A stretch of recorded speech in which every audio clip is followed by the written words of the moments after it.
Nithyanandam, welcome to the Prathama Vinyasa Krama.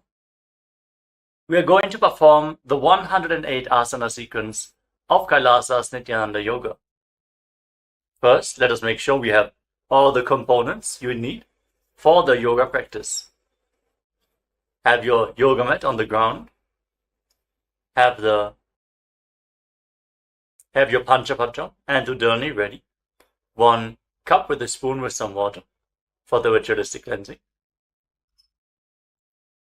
All the male bodies, please remove your upper cloth and apply the vibhuti on the 16 places over your body, as you can see on our acharyas.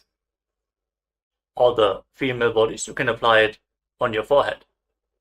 Wear the kumkum on your third eye, the Agnya chakra in between the eyebrows, and wear the Rudraksha mala around your neck.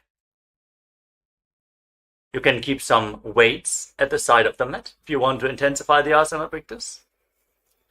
And make sure you have 1 energized Shri Yantra on your yoga mat. Gaze at the yantra whenever possible.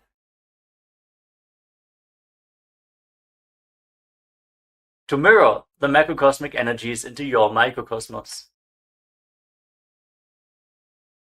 Let us all now settle down into a comfortable cross-legged position with your head, neck and spine in a straight line. Close your eyes, take a deep breath.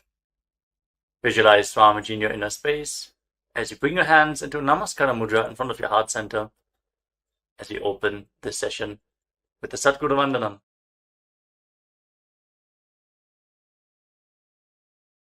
Nithyanandam Paramasukhadam Kevalam Jnanamurtim Dvandvatitam Gaganasadrisham Tattvamasyadilaksham Ekam Nityam Vimalamachalam Sarvadhi Sakshibhutam Bhavatitam Trigunarahitam Sadgurum Tam Namami. Next, we are going to chant the Shiva Mula mantra. Om Ham Ham Shivaya Namaha 11 times, invoking Paramashiva's presence for this ritual of Nithyananda Yoga. Please follow along internally. Om Ham Ham Shivaya Namaha. Om Ham Ham Shivaya Namaha.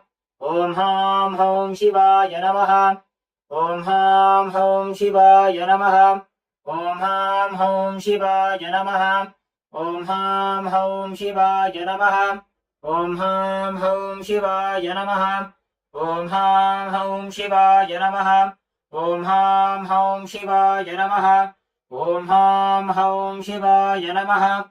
Om Ham Ham Shivaya Namaha. Let us now enter into the Tattvachamanam, the ritualistic cleansing. Take your Panchapatram and Udani. Keep your right hand in the Gokarna Mudra in the shape of a cow's ear.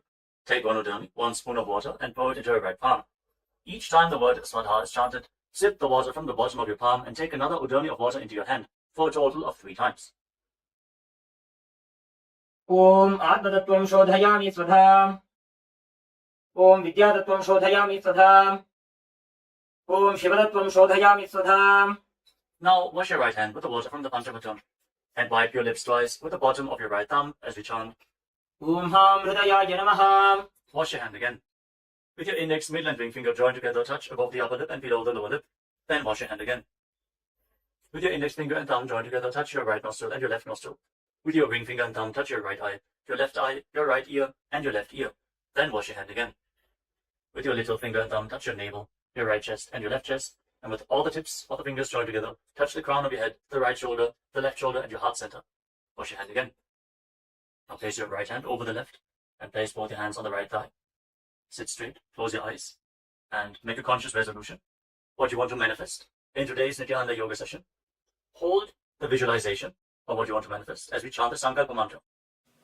ओम ममोपात्ता समस्त दुरितक्षय द्वारा भगवत् श्री नित्यानंद परमशिव प्रीत्यर्थम श्री नित्यानंदेश्वरी परमशिव शक्ति समेत श्री नित्यानंदेश्वर परमशिव प्रीत्यर्थम च शुभे शोभने मुहूर्ते अद्य ब्रह्मणः द्वितीय परार्धे श्री श्वेतवराह कल्पे वैवस्वतमन्वन्तरे अष्टाविंशतितमे नित्ययुगे प्रथमे पादे जम्बूद्वीपे भारतवर्षे भरतखण्डे मेरोः दक्षिणे पार्श्वे शकाब्दे अस्मिन् वर्तमाने व्यवहारिके प्रभवादीनां षष्ट्याः संवत्सराणां मध्ये शुभनाम संवत्सरे शुभायने शुभऋतौ शुभमासे शुभपक्षे शुभतिथौ शुभवासरयुक्तायां शुभनक्षत्र शुभयोग शुभकर्ण एवं गुणविशेषण विशिष्टायाम् अस्यां शुभतिथौ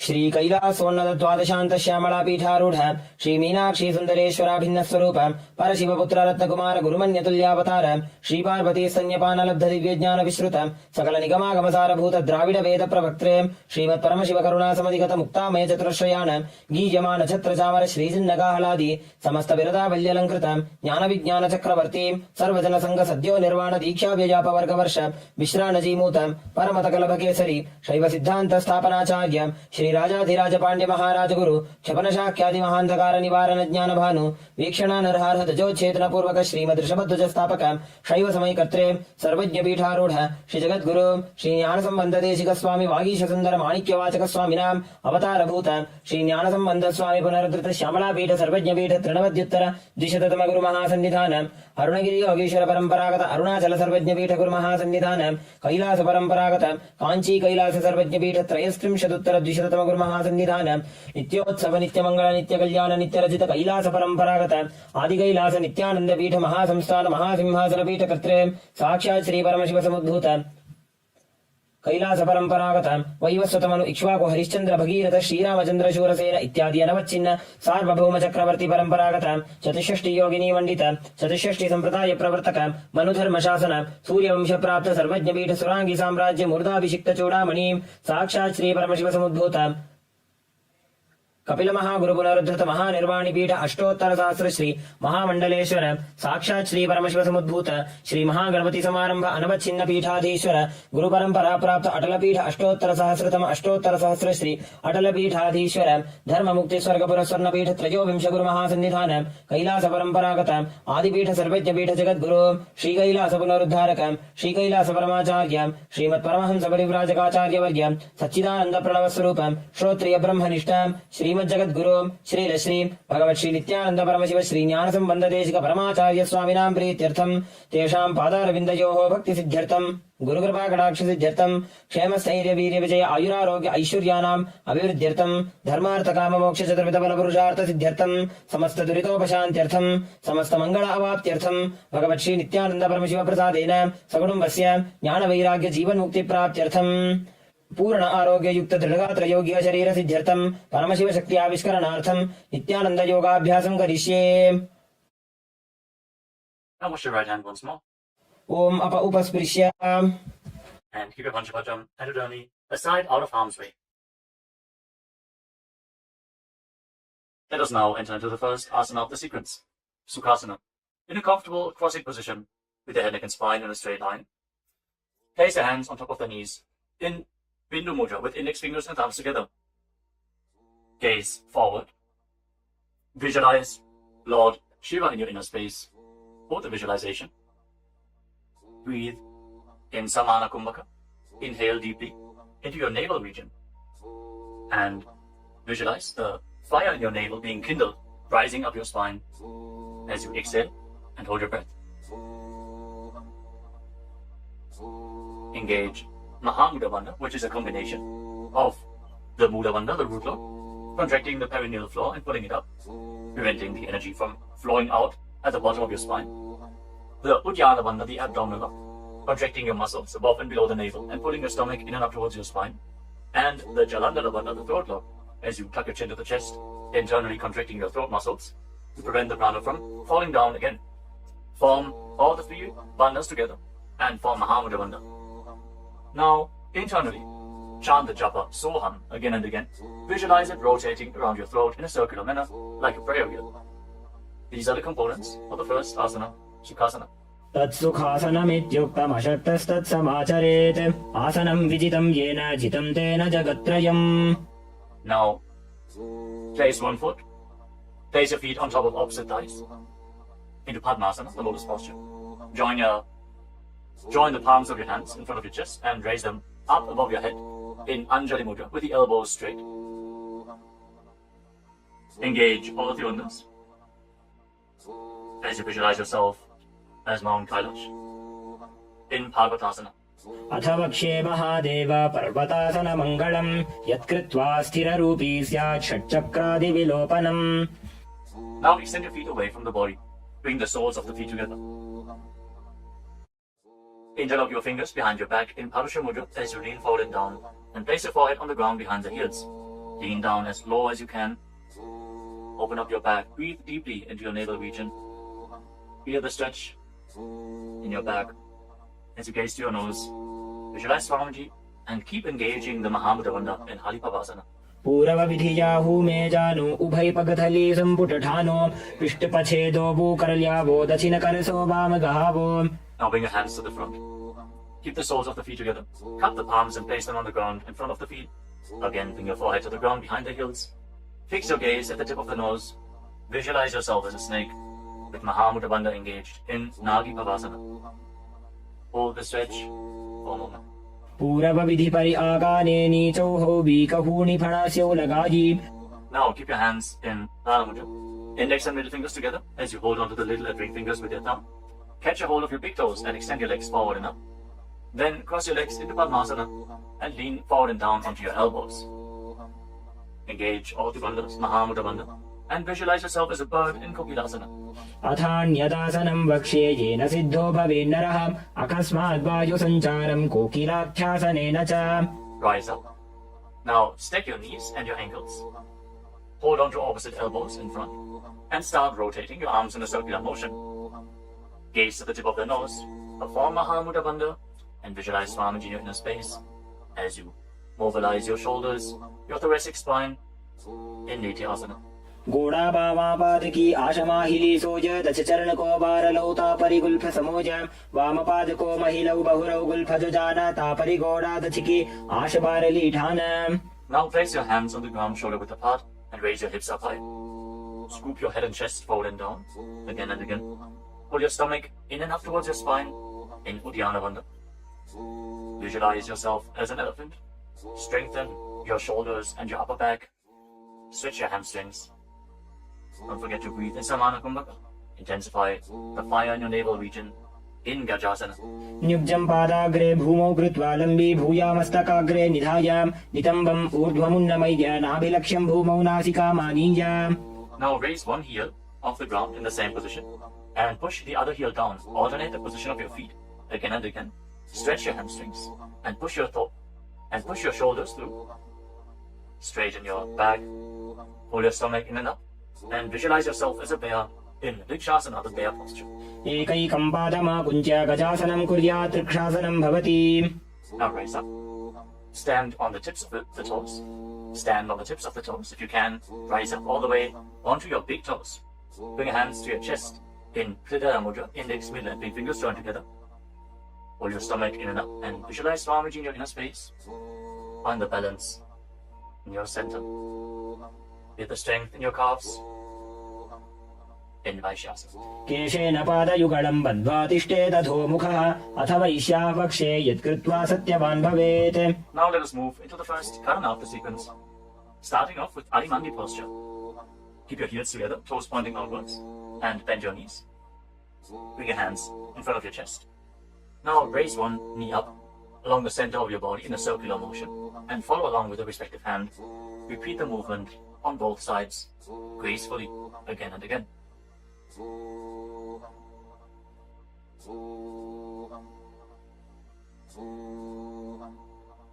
We move on to Balalingasana. Now interlock your fingers from the outside in Sarvashankari Mudra. Raise one knee up towards your chest and pull it close with your hands. Stand straight on the mat. Bring stability into your foot as you engage all three bandhas. The root lock, abdominal lock, and throat lock in Mahamudra Bandha. Visualizing yourself caressing a baby in Balalingasana. Ekam janu urasi alingya sthatavyam balalinganam bhavati.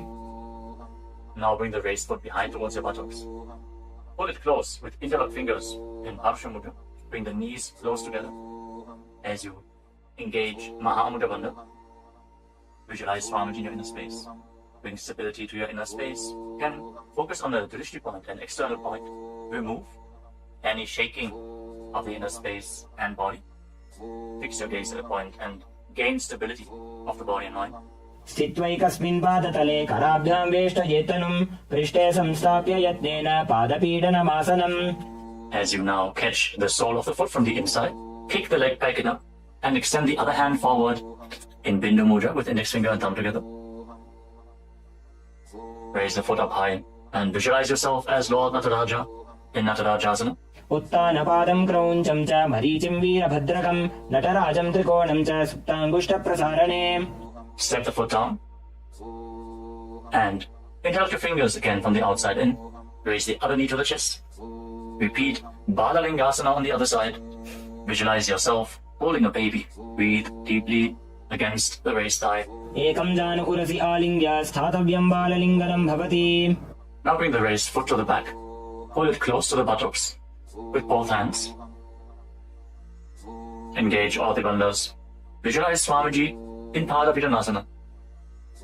एकं जानु उरसि आलिङ्ग्य स्थातव्यं बाललिङ्गनं भवति. Now hold the sole of the foot, kick the leg back and up, and lean forward with the front hand in Bindu Mudra. Visualize yourself as the cosmic dancer Lord Nataraja in Natarajasana.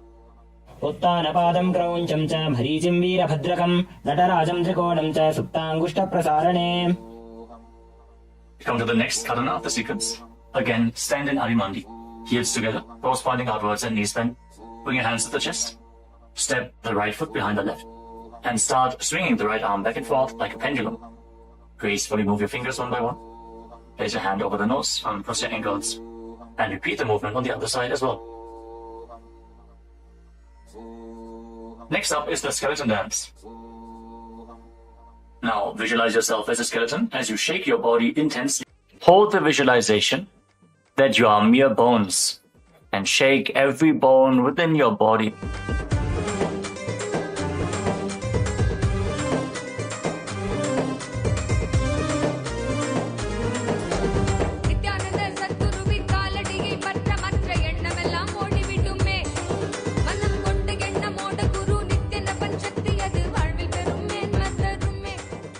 Now return to Arimandi posture and cross your arms over top of your head.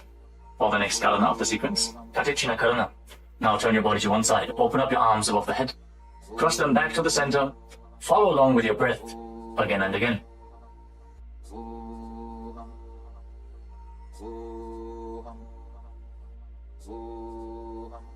Now raise your arms up parallel above your head and rise up onto the tips of your toes.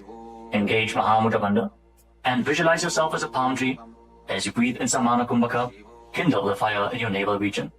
Internally chant the new japa, Shivoham, in Tadasana.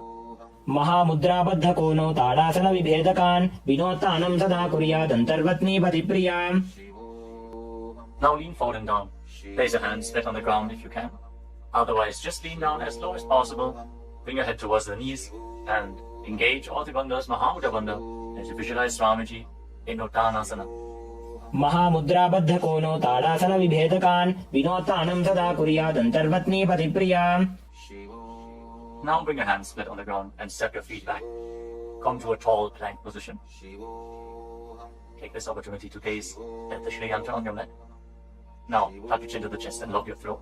And start rotating your head from side to side as you visualize Swamiji in your inner space in Tarakshvasana. गजासनवस्थित्वा मस्तकं वारं वारं दक्षिणकुक्षिं सव्यकुक्षिं नयेत् तरक्ष्वासनं भवति. Hold the plank position. Engage your core.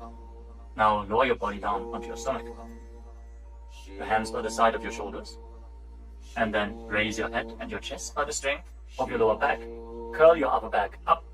Open your mouth in Bhujangani Mudra. Wide open. Inhaling through the hollow of your throat. As you visualize yourself as a cobra in Bhujangasana. अंगुष्ठानाभिपर्यन्तम् अधो भूमौ विनिन्यसेत् कराभ्यां च धरां धृत्वा ऊर्ध्वशीर्षफणीवहे. देहाग्निर्वर्धते नित्यं सर्वरोगविनाशनं जागर्ति भुजगी देवी भुजंगासन साधनात्. Now push your body up, back into the plank position, and alternate pulling one knee in towards your chest, back and forth. Breathe calmly through your nose in Sahasrara Kumbhaka, leading the prana along your spine and holding the breath on and off in the various energy centers along your spine. Visualize Swamiji in your inner space in Shastasana. गजासन संस्थितौ जानुद्वयमाकुञ्च वारं वारं कर्तव्यं शशासनं भवति. Now step one foot in between your two hands. Simultaneously jump the front foot back and bring the other foot in between the hands. Alternate the position. Jump intensely as you visualize yourself as a chariot in Rathasana. गजासन संस्थितो एकैकं पादं पुरोमार्गेण भ्रामयित्वा कर्तव्यं रथासनं भवति. Remain in this position and rise up. Keep one foot at the back with the toes facing sideways and bend the front knee at a 90-degree angle. Raise your arms up parallel above your head. Intensely engage your legs and your core. Pull your stomach inwards and up in Uddiyana Bandha. Fix your gaze at your third eye as you visualize yourself as Lord Veerabhadra with 8 arms in Veerabhadrasana. वासिष्ठमथ कौण्डिन्यम् ऊर्ध्वकुक्कुटमेव च अष्टावक्रमथोत्तानं मयूरं सेतुबन्धनम् उत्तानपादं क्रौञ्चं च मरीचिं वीरभद्रकं नटराजं त्रिकोणं च सुप्ताङ्गुष्ठप्रसारणे. Now exchange the position of your feet. Bring the other foot to the front and bend the front knee at a 90-degree angle as you turn the back toes facing outwards and bring your arms up above your head. Gaze to your third eye. Pull your stomach in and up and visualize yourself as Lord Veerabhadra. Feel the intense stability this posture brings to your hip.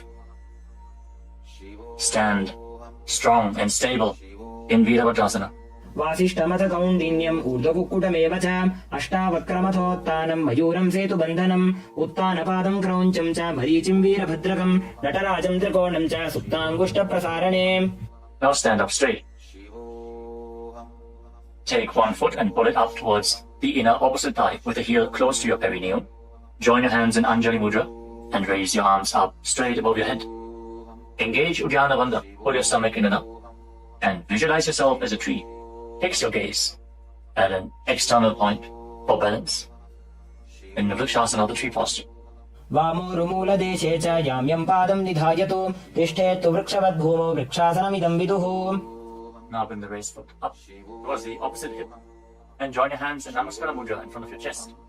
Visualize yourself as Lord Garuda with heavy wings on your back. Stand strong and stable in Garudasana. गरुडासनमापक्ष्ये येन ध्यानं स्थिरं भवेत् सर्वदोषाद्विनिर्मुक्तो भवतीह महाबली. एकपादमुरो बद्ध्वा एकपादेन दण्डवत् जङ्घपादसन्धिदेशे जानुभ्यग्रं व्यवस्थितः. Now step the foot down. Raise the other foot up. Bring your hands together in Anjali Mudra. Raise your arms up above your head. Elbows straight. Form Uddiyana Bandha. And visualize yourself as a tree in Vrikshasana. Stand stable like a tree. Feel the roots growing from the standing foot. वामोरुमूलदेशे च याम्यं पादं निधायतु तिष्ठेत्तु वृक्षवद्भूमौ वृक्षासनमिदं विदुः. Now step one foot back. Now bring the raised foot on top of the opposite hip and join your hands in Namaskara Mudra in front of your chest. Visualize yourself as Lord Garuda as you repeat Garudasana on the other side. गरुडासनमापक्ष्ये येन ध्यानं स्थिरं भवेत् सर्वदोषाद्विनिर्मुक्तो भवतीह महाबली. एकपादमुरो बद्ध्वा एकपादेन दण्डवत् जङ्घपादसन्धिदेशे जानुभ्यग्रं व्यवस्थितः. Now step one foot back and keep the other foot at the front. Keep the back toes facing sideways. Extend your arms out parallel to the ground, lean forward and down. Bring one hand to the foot and the other hand up to the sky. Gaze up along the raised arm and visualize yourself as a triangle in Trikonasana, the triangle posture. उत्तानपादं क्रौञ्चं च मरीचिं वीरभद्रकं नटराजं त्रिकोणं च सुप्ताङ्गुष्ठप्रसारणे. Now rise up. Exchange the position of your feet. With the arms parallel, lean forward and down. Raise the other arm up to the sky. Repeat Trikonasana, the triangle posture on the other side. Feel the deep stretch in your lats and in your hips. Try to rotate your shoulders so they are completely aligned and pointing up to the sky. उत्तानपादं क्रौञ्चं च मरीचिं वीरभद्रकं नटराजं त्रिकोणं च सुप्ताङ्गुष्ठप्रसारणे. Now rise up. Step your feet together. Keep the heels touching, toes pointing outwards in Arimandi.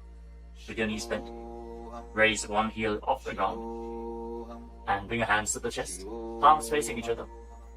Now stomp the raised heel to the ground and raise the other heel up again and again as you exchange the position of your hands in front of your chest.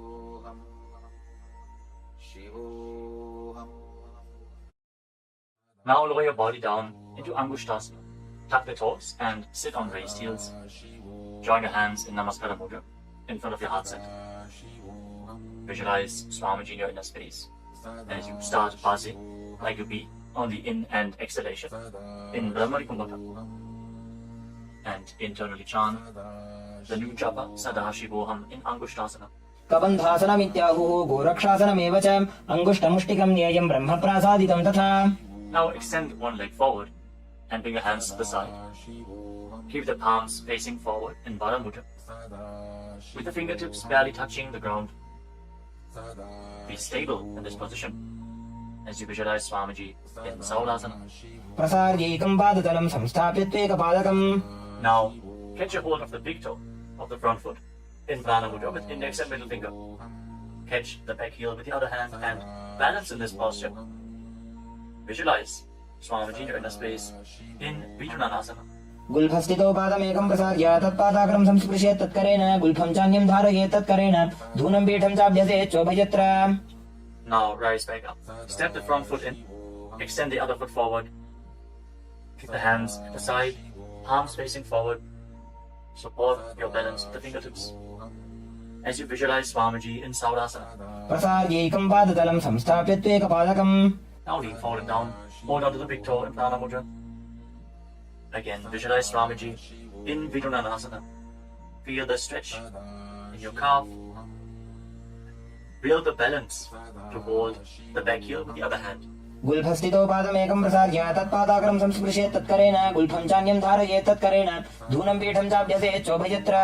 Now rise up and step both feet in. Separate your knees as you place your hands on top of the knees with the palms facing up. Now lock your chin to the chest in Jalandhara Bandha and gaze through the gap between the palms. Hold the balance. Calm your inner space and visualize Swamiji in Brahma Jalankashasana. दो बूफड़ा पानी होए वैसे एड़ी दो गुदानी वैसे कोरपक दलियां की माहिली आयुष माहेरा शेमिली. Now drop your knees down to the ground. Sit on raised heels and fix your gaze at the tip of the nose. Pull your stomach in and up in Uddiyana Bandha and visualize yourself as Sage Kapila Muni in Kapilasana. दो बूफड़ा पानी होए वैसे एड़ी दो गुदानी वैसे कोरपक दलियां की माहिली आयुष माहेरा शेमिली. Now shift your gaze upwards towards your third eye. Maintain this posture and visualize Swamiji's form in your inner space in Bhadragurakasana. दो बूपकतली संपुट करे कोरवारली भूपरिधरे कोरवारली राखे ऐसे तापरी मूल द्वार टिकी बैसे. As you raise your knees off the mat, keep the soles of the feet together. Join your thumbs and little fingers and open up your palms into Padma Mudra, resembling a lotus flower. Raise your arms up above your head and gaze through the gap between the palms. Pull your stomach in and up in Uddiyana Bandha and visualize Lord Surya in your inner space in Suryasana, the sun posture. एड़ी दो वो गुदा दरियाने फड़ा पानी बैठक पुनिठाने गोड़ा जंग अधर करे रहे आड़े वाम इसी विधि कहे. Now place your knees on the ground. Bring the top of the feet flat and place your hands on the knees. Gaze upwards towards your third eye. Visualize yourself as a frog and keep your tongue flat against the palate of the mouth in Manduki Mudra. Stop the buzzing sound on the breath. Breathe calmly through your nose in Sahaja Kumbhaka. Don't forget to chant Sadashivoham internally in Mandukasana. पादतलौ पृष्ठदेशे अङ्गुष्ठे द्वे च संस्पृशेत् जानुयुग्मं पुरस्कृत्य साधयेन्मण्डुकासनम्. From this kneeling position, now bring your hands behind your back. Hold on to opposite shoulders and keep your elbows close to your head. Open up your upper back. Feel the strength in your shoulders. Gaze up towards your third eye as you keep on visualizing yourself as a frog with your tongue up in Mandukya Mudra. Hold your stomach in and up in Uddiyana Bandha, in Uttana Bandukasana. मंडुकासन मध्यस्थं कूर्पराभ्यां धृतं शिरः एतद्धेकवदुत्तानम् एतदुत्तानमण्डुकम्. Now cross your ankles and sit on your heel. Push the upper heel against your perineum as you keep your hands on the knees. Gaze to the tip of the nose. Stretch your tongue out and exhale forcefully through your mouth again and again. Lock the Mula Bandha intensely as you visualize yourself as a lion in Simhasana. दक्षिणं सव्यकुल्भेन दक्षिणेन तथेतरं हस्तौश्चजान्भो संस्थाप्य स्वाङ्गुलीश्च प्रसार्य च. Now join the soles of your feet together behind your back with the toes pointing backwards and sit on the heels. Separate your knees widely and cross your arms behind your back. Catch the big toes in Prana Mudra, index and middle fingers together. As you lock your chin to the chest in Janandana Bandha, gaze to the tip of your nose and visualize Swamiji in your inner space returning to Brahmani Kumbhaka, buzzing like a bee on the inhalation and exhalation in Bhadrasana. गुल्भौ च वृषणस्याधो व्युत्क्रमेण समाहितः पादाङ्गुष्ठौ कराभ्यां च धृत्वा च पृष्ठदेशतः. Now step your feet flat on the ground. Keep the knees raised and lean forward. Bring your arms in and around the legs. Behind your back, reach for the opposite hands behind your back and interlock your fingers if you can.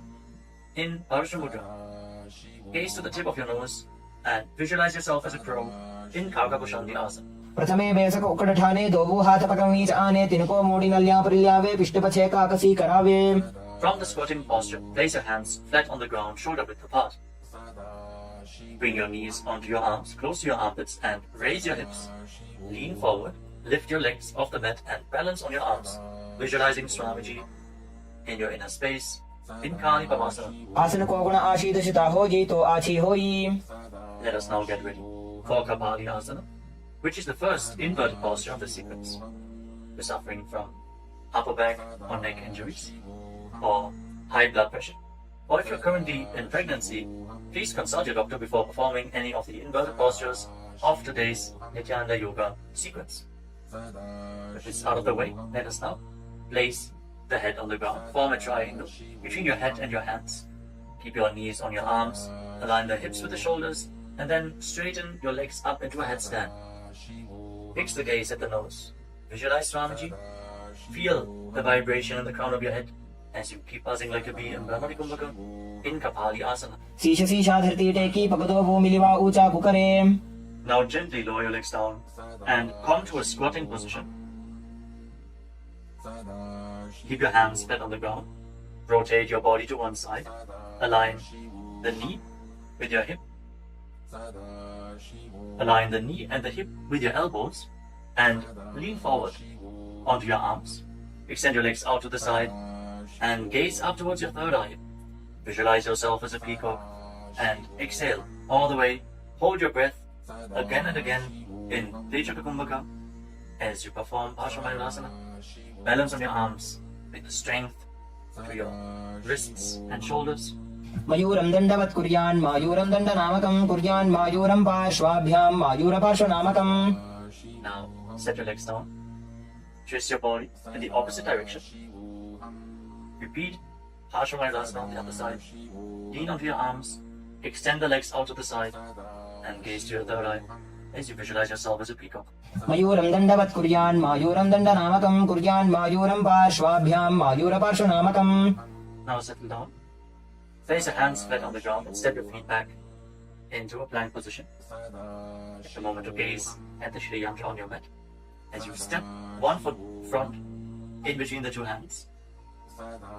As you step one foot outside the respective shoulder in between the two hands, fix your gaze at your third eye and visualize yourself as Lord Kala Bhairava in Bhairaganathasana.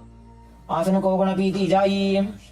Now step the front foot back and bring the other foot to the front in between the two hands. Feel the stretch in your legs. Open up your hips. Push your hip forward as you engage the Mula Bandha and visualize yourself as Lord Kala Bhairava in Bhairaganathasana on the other side. आसन को गुण पीती जाई. Now step the front foot back and bring your forearms on the mat. Raise your hips up high. Slightly walk your feet forward Open up your shoulders. Try to bring your heels to the mat. Intensely stretch your hamstrings. As you gaze towards your third eye, visualize Swamiji in Unmukha Pitasana. भून्यस्तौ जानुनी हस्तौ चतुष्पदमवाङ्मुखम् उत्थापिताङ्घ्रियुगलकटिस्थलमभिरुकाम्. Now raise back onto your arms and rotate your body. Lift one arm up towards the sky. Keep your body completely straight, your core tightly engaged, and gaze up along the raised arm as you visualize yourself as Sage Vashishta in Vashishtasana. ऊर्ध्वकुक्कुटवासिष्ठमरीचिहलमत्स्यकम् परिवृत्तिम् चोदरस्य विविधम् धनुरासनम्. Now rotate your body to the other side. Raise the other arm up. Keep your core engaged as you repeat Vashishtasana on the other side. ऊर्ध्वकुक्कुटवासिष्ठमरीचिहलमत्स्यकम् परिवृत्तिम् चोदरस्य विविधम् धनुरासनम्. Relax. Now bring your feet to the front. Come to a sitting position with your legs extended forward. Bring your hands underneath the buttocks with the palms facing up. Lock your chin to the chest. Gaze to the tip of the nose. Visualize yourself as Lord Hanuman. As you internally chant the Nujapa, Mahasada Shivoham in Anjani Asana. दो भूकर्की उभय हथेली कोरवारिली मैले भेली सो आगाने भूपरिदाशे महाने अंगुली मिलिराशे. Now lean forward and down. Catch a hold of your big toes and down again. With index and middle fingers. Lean down as low as you can. Stretch your back. Open your hamstrings and your hips. As you engage Mahamudra Bandha, all the three bandhas together. Visualize Swamiji in Paschimottanasana. जानो परिललाटन्तो पश्चिमं तानमुच्यते येन केन प्रकारेण सुखं धार्यं च जायते. Now rise up. Interlock your fingers around your neck. And again, lean forward and down. Slightly separate your knees and bring your head in between with your elbows outside the knees. Form Mahamudra Bandha. So visualize Kali in your inner space in Ugrasana. स्वपाणिभ्यां दृढं धृत्वा जानुपरि शिरोन्यसेत् आसनोऽग्रमिदं प्रोक्तं भवेदनिलदीपनं देहावसानहरणं पश्चिमोत्तानसंज्ञकम्. Now step one foot in towards your perineum. Lean forward and down. Bring the respective arm in and around the leg and interlock both hands behind your back. Bring your head towards the knee as you visualize yourself as Sage Marichi in Marichi Asana. उत्तानपादं क्रौञ्चं च मरीचिं वीरभद्रकं नटराजं त्रिकोणं च सुप्ताङ्गुष्ठप्रसारणे. Now rise up. Drop the raised knee to the side as you keep the heel against the perineum. Lean forward and down. Hold onto the front foot. Gaze at the tip of the nose. Visualize Swamiji. Exhale deeply and then hold your breath, locking all the three bandhas. Mahamudra Bandha in Mahamudrasana. महामुद्रां प्रवक्ष्यामि तन्त्रेऽस्मिन् मम वल्लभे यां प्राप्य सिद्धा सिद्धिं च कपिलाद्याः पुरागताः. Now extend both your legs. Bring the other foot in towards the perineum with the knee raised. Bring your arm around the raised knee and interlock your fingers behind your back. As you bring your head towards the knee, visualize yourself as Sage Marichi in Marichi Asana on the other side. उत्तानपादं क्रौञ्चं च मरीचिं वीरभद्रकं नटराजं त्रिकोणं च सुप्ताङ्गुष्ठप्रसारणे. Now rise up. Drop the raised knee to the side. And again, lean forward and down. Hold onto the front foot with both hands. Gaze to the tip of the nose. Engage all the bandhas. Mahamudra Bandha. As you visualize Swamiji. Open up your hip. Straighten your spine. Intensely. In Mahamudrasana. महामुद्रां प्रवक्ष्यामि तन्त्रेऽस्मिन् मम वल्लभे यां प्राप्य सिद्धा सिद्धिं च कपिलाद्याः पुरागताः. Now rise up. Bring the soles of your feet together in front. Interlock your fingers around the toes. Pull your heels in towards your perineum. Try to keep your heels down on the ground as much as possible. As you gaze up towards your third eye. And visualize Swamiji in your inner space in Bandhadasana too. गुल्भौ दवृषणस्यादः सीवन्त्याः पार्श्वयोः क्षिपेत् पादपार्श्वे तु पाणिभ्यां दृढं बद्ध्वा सुनिश्चरम्. Now extend your feet away from the body. Keep your hands on the respective knees.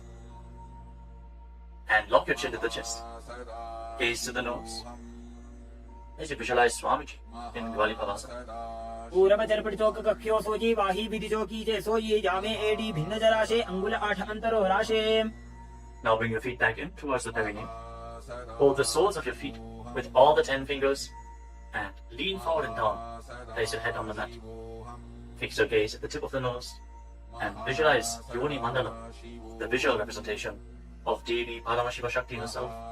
We are projecting the Yoni Mandala in the top right corner of the screen.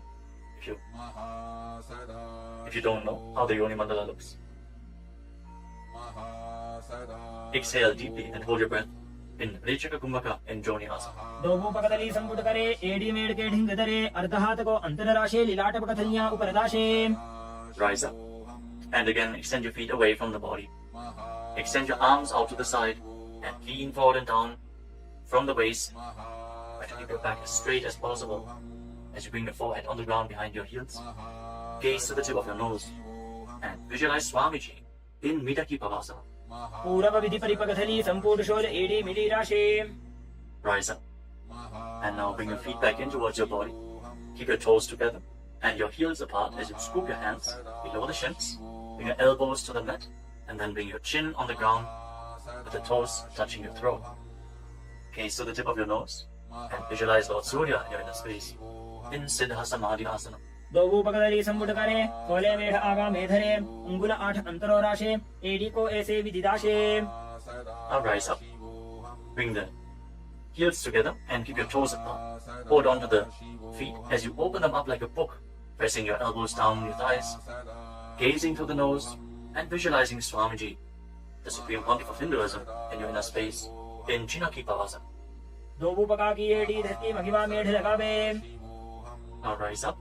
Bring the soles of the feet together completely. Push your knees to the mat as you place your hands on top. And gently push down the knees with your hands. Fix your gaze at your third eye and pull your stomach in and up in Uddiyana Bandhana. Visualizing Swamiji in your inner space in Charapata Chokasana. दोगो पकदली संपुट धारे आगाने कहे जारे पसारे घोड़ा भूसो लगता राशे हाथ दोगो घोड़ा परिदाशे. Now rotate your feet. Raise the heels and bring the toes down to the mat. You can use the support of your hands if needed. Then push your knees to the ground and place your hands on top of the knees in Bindu Mudra. As you pull your stomach in and up, gaze to your third eye and visualize yourself as Lord Kala Bhairava in Bhairavasana. गुल्फो संपीड्य चान्योन्यं विक्रमेणोत्थितं शनैः जान्वोः पार्श्वगतौ हस्तौ दण्डवद् भैरवासनम्. Relax and twist your feet and keep one heel against the perineum as you lift the other foot up against your chest with both hands. Fix your gaze at your third eye. Visualize Swamiji. Exhale all the way and hold your breath in the Muladhara chakra. And don't forget to internally chant the japa Mahasadaशिवोऽहम् in Samanasana. समानासनमा पक्षे सिद्धमन्त्रादि साधनात् एकपादमरो दत्वा गुह्योऽन्यलिङ्ग वक्त्रके. Now raise the foot over top of the respective shoulder. Place your hands at the side and extend the opposite leg forward and up. Gaze up towards your third eye and visualize Swamiji in Apanasana. केवलं पादमेकं च स्कन्धे चारोप्य यत्ततः एकपादेन गगने तिष्ठे तदण्डवत् प्रभो. Now lower your legs down. Bring the other heel against your perineum and lift the opposite foot against your chest. Breathe deeply. Exhale all the way and hold your breath in Rejaka Kumbhaka. As you gaze to your third eye, visualize Swamiji in Samanasana. समानासनमा पक्षे सिद्धमन्त्रादि साधनात् एकपादमरो दत्वा गुह्योऽन्यलिङ्ग वक्त्रके. Now lift the raised foot over your shoulder. Your hands at the side. Extend the opposite leg forward and up. And gaze to your third eye as you visualize Swamiji in Apanasana on the other side. Hold this posture. Just straighten your legs, point the toes. Be stable in this posture. केवलं पादमेकं च स्कन्धे चारोप्य यत्ततः एकपादेन गगने तिष्ठे तदण्डवत् प्रभो. Now lower your legs and stack the knees in front of your body, keeping the heels at the outside of the opposite hips. Interlock your fingers on the top knee. Gaze to the tip of your nose and visualize the face of a cow in your inner space as you breathe in Siddhkari Kumbhaka. Press your tongue flat against the palate of your mouth, and as you inhale through your mouth, hiss through the teeth. Exhale through your nose and internally chant the japa Om Nithyananda Yoga in Gomukhasana. सव्ये दक्षिणगुल्फन्तो पृष्ठपार्श्वे नियोजयेत् दक्षिणेऽपि तथा सव्यं गोमुखं यथा. Now catch a hold of the big toes of Prathama and pull your stomach in and up in Uddiyana Bandhana. Fix your gaze at the tip of your nose and visualize yourself as Rishika Anasuya in Anasuyasana. दक्षिण गोड़ो नीचे उठाने, बाहों ताके ऊपर आने, घोड़ा संधि मिलावे भारी, आड़ा पद पुनीते संधि पसारी. With your gaze fixed at the nose, lean forward and down, and interlock your fingers behind your back. Bring your chin over the knees. Lean down as low as possible. Visualizing Rishika Anasuya in Anasuyasana 2. धीमणा Goda की संधि, उपरिड़ा बागोड़ा की संधि, मिलाई राशे, घोड़ा सिवले, पकतल्यालो आड़वाई सुधा राशे. Now rise back up. Place the right foot flat on the mat with the right knee against your chest, and keep the left heel against your perineum, with the knee on the ground. Place your hands on the respective knees. Gaze to the tip of the nose, and visualize yourself as Lord Garuda in Garudasana 2. From the same posture, now raise your perineum onto the heel. Interlock your fingers around your neck, and twist your elbows outside the raised knee as you gaze up towards your third eye. Visualize yourself as Sage Narada in Naradasana. इष्टिजवाम पगदली केरी भूपरिता ही लगा बेफेरी घोड़ा sudo फणो है जो जी दछिपाशती राशेसो जी. Relax, untwist your spine, and now raise the left foot on the right thigh and raise the right knee. Catch the big toe of the right foot with the right hand in Prana Mudra, and hold onto the shin of the right leg with your left hand as you hug your knees. Fix your gaze at the tip of your nose and visualize Matsya, the fish avatar of Lord Vishnu in Matsya Pitakasana. वामेन वामांगुष्टन्तो गृहीतं मत्स्य पीठकं योनि वामेन संबीड्य मेढ्रादुपरि दक्षिणम्. Now again, stack your knees and keep your heels outside the hips. Intensely stretch your hip rotators. Keep your hands on your knees in Parashumudra. Gaze to the tip of your nose and visualize the face of a cow in Gomukhasana. सव्ये दक्षिणगुल्फन्तो पृष्ठपार्श्वेन योजयेत् दक्षिणेऽपि तथा सव्यं गोमुखं गोमुखं यथा. Now interlock your fingers around the toes in Prana Mudra. Hold your stomach in Uddiyana Bandha and fix the gaze at the tip of the nose as you repeat Anasuyasana. दक्षिण गोड़ो नीचे उठाने, बाहों ताके ऊपर आने, घोड़ा संधि मिलावे भारी, आड़ा पद पुनीते संधि पसारी. Now interlock your fingers behind your back and lean forward and down. Bring your chin over the knee, the nose as close to the ground as you can. Fix your gaze at the tip of the nose and visualize yourself as Rishika Anasuya in Anasuyasana 2. दक्षिण गोड़ो नीचे उठाने, बाहों ताके ऊपर आने, घोड़ा संधि मिलावे भारी, आड़ा पद पुनीते संधि पसारी. Now rise back up. This time place the left foot flat, the left knee against the chest, right heel against the perineum. Keep your hands on your knees. Gaze to your nose and visualize yourself as Lord Garuda in Garudasana 2 on the other side. धीमणा Goda की संधि, उपरिड़ा बागोड़ा की संधि, मिलाई राशे, घोड़ा सिवले, पकतल्यालो आड़वाई सुधा राशे. As you raise your perineum up onto the heel, interlock your fingers around your neck, twist your elbows outside the raised knee, gaze up towards your third eye, and visualize Sage Narada in Naradasana. इष्टिजवाम पगदली केरी भूपरिता ही लगा बेफेरी घोड़ा sudo फणो है जो जी दछिपाशती राशेसो जी. Now raise up. Place the right foot onto the left thigh and hold on to the left shin and the big toe as you gaze to your nose and visualize Matsya, the fish avatar of Lord Vishnu in Matsya Pitakasana. वामेन वामांगुष्टन्तो गृहीतं मत्स्य पीठकं योनि वामेन संबीड्य मेढ्रादुपरि दक्षिणम्. The next asana is Matsyendasana. Now extend your legs forward. Place one foot on top of the opposite thigh. As you place the left foot on the opposite thigh, raise the right knee. Bring the left elbow around the raised knee, hand by the neck, and the other hand on the ground behind you. Twist your spine, gaze up towards your third eye, and visualize Matsyendana, the master and great sage in Matsyendasana. उदरं पश्चिमाभासं कृत्वा तिष्ठति यत्ततः नम्राङ्गं वामपादं हि दक्षजानोपरिन्यसेत्. Now extend your front hand down to the foot and hold on to the big toe in Prana Mudra. Place the other hand on the respective ear as you gaze towards your third eye and visualize yourself as a camel in Kubasana. आसन को गुण झोलो जाए. Now drop the hand from your ear to the ground behind you. Gaze up towards your third eye and visualize the master of Hatha Yoga, the great sage Matsyendana in Matsyendasana 2. Matsyendra पीठं जठर प्रदीप्तिं प्रचण्ड रूपमण्डल खण्डनास्त्रम् अभ्यासतः कुण्डलिनी प्रबोधं दण्डस्थिरत्वं हि ददाति पुंसाम्. Now extend your legs forward. This time, place the right foot onto the left thigh. Raise the left knee with the right elbow around the raised knee and the hand by the neck. As you gaze up, visualize Sage Matsyendranatha, the master of Hatha Yoga in Matsyendasana. In Matsyendasana on the other side.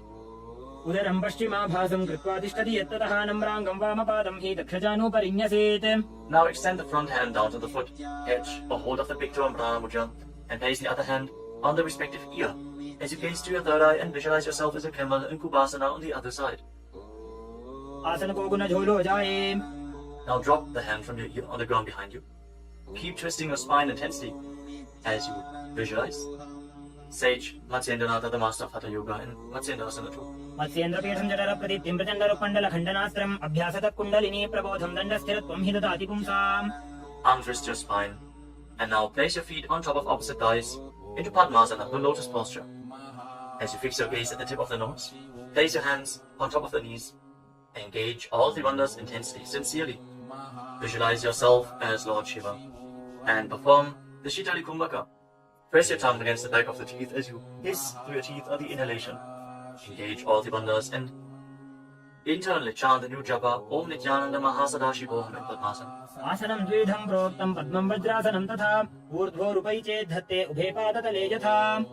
Now cross your hands in front of the body and keep your hands in Prana Mudra. Hold on to the big toes, gaze to the tip of your nose, and visualize yourself as Goddess Parvati, the consort of Lord Shiva, in Padmasana 2.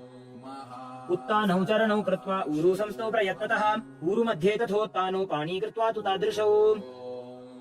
From Padmasana, now bring your hands through your legs. Place your palms flat on the ground and straighten your arms. Pull your knees up, lift your body off the ground and balance. As you visualize yourself as a rooster, breathe calmly through your nose in Sahajra Kumbhaka in Kukutasana. पद्मासनं सुसंस्थाप्य नान्वोरोरन्तरे करो निवेश्य भूमावासिष्ठे द्योमस्तः कुक्कुटासनः. Now from Padmasana, rise up onto your knees. Place your hands in such a way that the fingers are pointing towards your body. Now bend the elbows and bring them towards your navel. Lean forward, find balance and lift your legs off the ground. With your legs in Padmasana, visualize Swamiji in Asana. धरामवष्टभ्यकरद्वेन तत्पूर्वरिस्थापितानाभिपार्श्वः उच्चासनो दण्डवदुत्तितर्के मायूरमेतत् प्रवदन्ति पीठम् मयूरम् पद्मकम् कुर्यात् बद्धकेकीति कथ्यते. Now extend your legs back into Mayurasana. From the kneeling position, lean your navel onto your elbows and lift your legs up straight as you visualize yourself as a peacock in Mayurasana. अथ वक्ष्ये महादेव मयूरासनमुत्तमम् ओमो निपात्य हस्तौ द्वौ पूर्वरोपरि देहकम्. Now relax. Lay down on your stomach. After intensely engaging the muscles of your body, interlock your fingers around your neck. Place your forehead on the ground. Turn your feet outwards so the toes are pointing to the side and the heels are touching the ground. Visualize yourself as a crocodile in Makarasana. अध्यासशेदे हृदयं निधाय भूमौ च पादौ च प्रसार्यमानो शिरश्च धृत्वा करदण्डयुग्मे देहाग्निकारं मकरासनं तत्. Now keep your hands at the side of your shoulders and raise your legs off the ground. Engage your lower back as you visualize yourself as a locust in Shalavasana. अध्यासशेते करयुग्मवक्षो भूमिमवष्टभ्यकरयोस्तलाभ्याम् पादौ च शून्ये च वितस्तिचोर्ध्वं वदन्ति पीठं शलभं मुनीन्द्राः. Next, bend your knees and hold onto the feet with your hands, pulling your feet outside of the hips onto the ground as low as possible. Visualize yourself as a camel in Ushtrasana. अध्यासशेते पदयुग्मव्यस्तं पृष्ठे निधायापि धृतं कराभ्याम् आकुञ्चयेत् सम्यक् उदरास्य गाढमुष्ट्रं च पीठं योगिनो वदन्ति. Now, as you hold onto the feet, kick your legs back and up and raise your head and chest. Bend your back and gaze up. Visualize yourself as Lord Shiva's bow in Dhanurasana.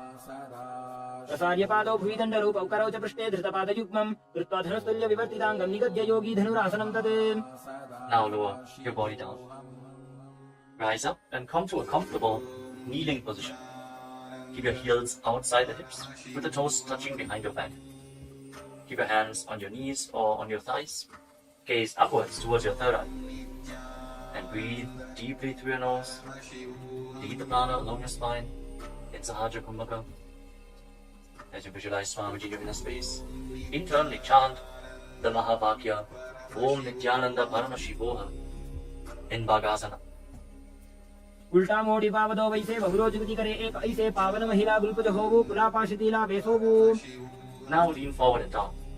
Bring your forearms to the ground, elbows shoulder width apart. As you get ready for another inverted posture, interlock your fingers and place your head on the mat. Support it with your hands. Raise your hips up, straighten your legs, walk them forward and lift your legs off the ground. Stay in a position with your legs bent. Pull your knees in towards your chest. Pull your knees in towards your chest. As you gaze to the tip of the nose, visualize Swamiji in Gohi Asana. दो हाथ की कहुनी जोजी प्रिय कलाई जाने दो जी. From Gohi Asana, now extend your legs up straight into Shirshasana, the headstand posture. Find inner stability. As you gaze to your nose and visualize Swamiji in Shirshasana. विपरीतं मण्डलं च द्विधैव विदितं हिनः दण्डासनं द्विधा प्रोक्तं Now gently विपरीतोपवेशने. lower your legs down. Bring your legs to the front. Extend it forward. As you get ready for a sequence of intense exhalations. In Bhastika Kumbhaka, pull your abdomen inwards and push the air out like the bellows of a blacksmith again and again. In Bhastika Kumbhaka, we are going to perform this Kumbhaka throughout the next few asanas. Starting off with Bodhi Asana. Hold onto your calves and then raise your legs up. Try to bring them as vertical in front of your face as possible.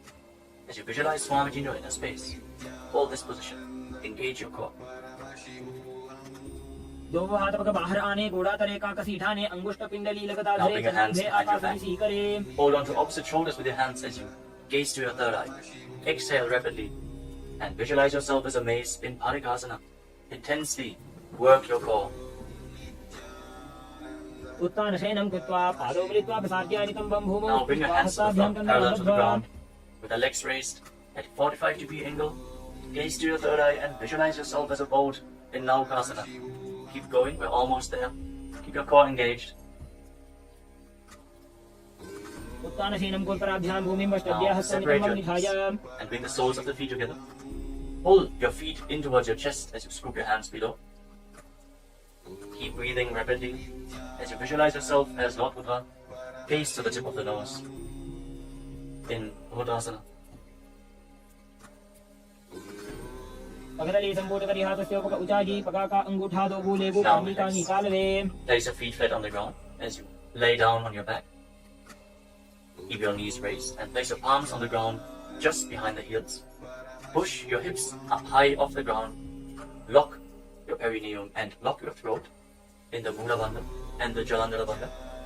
Push the air upwards against the throat lock. Prevent it from escaping your body in Murcha Kumbhaka. Push the prana upwards as you gaze to your nose and visualize Swamiji in Unmukha Pitasana too. ऊर्ध्वे च जानुनी कृत्वा शवित्वोर्ध्वमुखं तथा उत्थाप्य हस्तौ तिष्ठेत्तु पीठ उन्मुख नामके. Now lay down on your back. Keep your hands flat at the side of your body with your palms facing up. Unclutch from any micro movements of the body and the mind. Be completely still in your body. Feel the Kundalini Shakti rising up along your spine in Shakti Chala Mudra from the Muladhara Chakra all the way to the Sahasrara, from the root center to the top of your head to the ground center. Visualize your body is dead. And Swamiji, the Supreme Pontiff of Hinduism, is liberating you. Internally chant the Mahabhagya. Om Nithyananda Paramashivam in Shivasana. उत्तानं शववद्भूमौ शयनं तोषवासनं प्रवासनं श्रान्तिहरं चित्तविश्रान्तिकारकम्.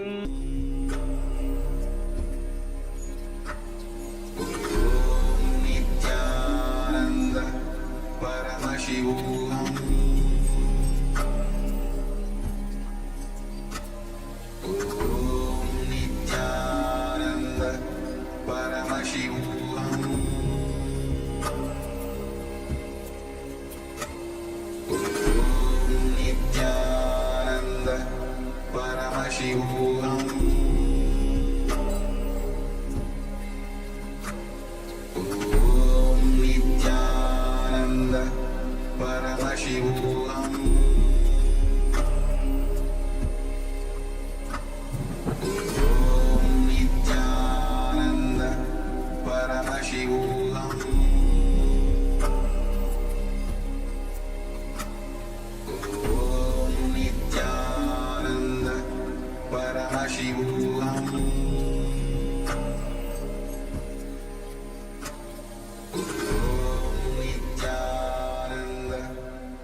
Now, slowly return to your physical body.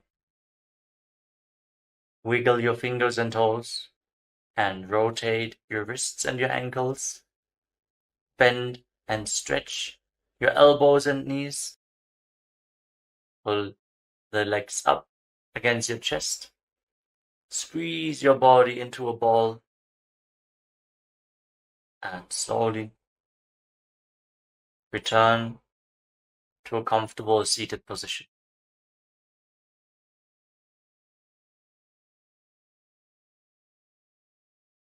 Congratulations, you completed the Prathama Vinyasa Krama, the 108 asanas of KAILASA Nithyananda Yoga. Thank you all for performing this asana sequence today. Let us conclude this ritual of Nithyananda Yoga with the Purna Mantra. Sit straight with your head, neck and spine in a straight line, the hands in Namaskara Mudra in front of your chest.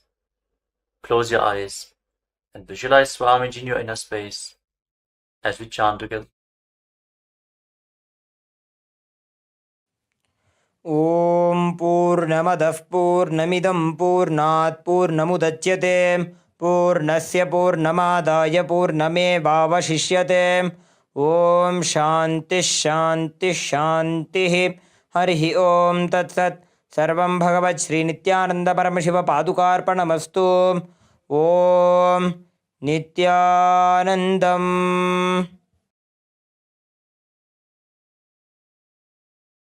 Now, in deep gratitude to Swamiji, perform the Shashtanga Namaskara. Lie down onto your chest and bring your hands forward in the Namaskara Mudra above your head, surrendering yourself to Swamiji's feet. Hope to see you all again tomorrow for another round of the Prathama Vinyasa Krama. Offering the Pratyakshapada Puja at the Divine Lotus feet of the Supreme Pontiff of Hinduism, Bhagavan Nithyananda Paramashivamam. Before we begin the Pratyakshapada Puja today, we request all the Pada Puja participants to declare the following statements with integrity and authenticity. If you agree, please say yes loudly. I authentically cognize, which is internally process, understand, and declare the truth that cosmic energy exists. Yes. I authentically cognize, which is internally process, understand, and declare the truth that the Supreme Pontiff of Hinduism, Bhagavan Nithyananda Paramashivamam, is the Chinmaya Vigraha, the embodiment and representation of that very cosmic energy. Yes. I authentically cognize, which is internally process, understand, and declare the truth that whatever I offer in the Pratyakshapada Puja at the Divine Lotus feet of the Supreme Pontiff of Hinduism, Bhagavan Nithyananda Paramashivamam, will reach the cosmic source of energy directly. Yes. I authentically cognize, which is internally process, understand, and declare the truth of Soham Asmi, that even when I worship, I am Him. Yes. Let us now enter the Pratyakshapada Puja. Now, please be seated in a space of deep restful awareness and gratitude in your Ananda Gandha. Nithyanandam Paramasukhadam Kevalam Jnanamurtim Dvandvatitam Gagana Sadrusham Tattvamasyadilaksham Ekam Nityam Vimalamachalam Sarvadhi Sakshibhutam Bhavatitam Trigunarahitam Sadgurum tam namami Nithyanandeshwara Paramashiva Samarambham Nithyanandeshwari Paramashiva Shakti Madhyamam Nithyananda Paryantam Vande Guru Paramparam Lalate Tripundre Nitila Dhrita Kasturi Tilakaha Spuranmaladhara Spuritakadikopinavasanaha Dadano Dushtaram Chirasi Bhanirajam Shashikalam Pradipah Sarvesham Arunagiri Yogi Vijayate. Om Atmadatvam Shodhayami Svadha. ॐ विद्यातत्त्वं शोधयामि स्वधा ॐ शिवतत्त्वं शोधयामि स्वधा ॐ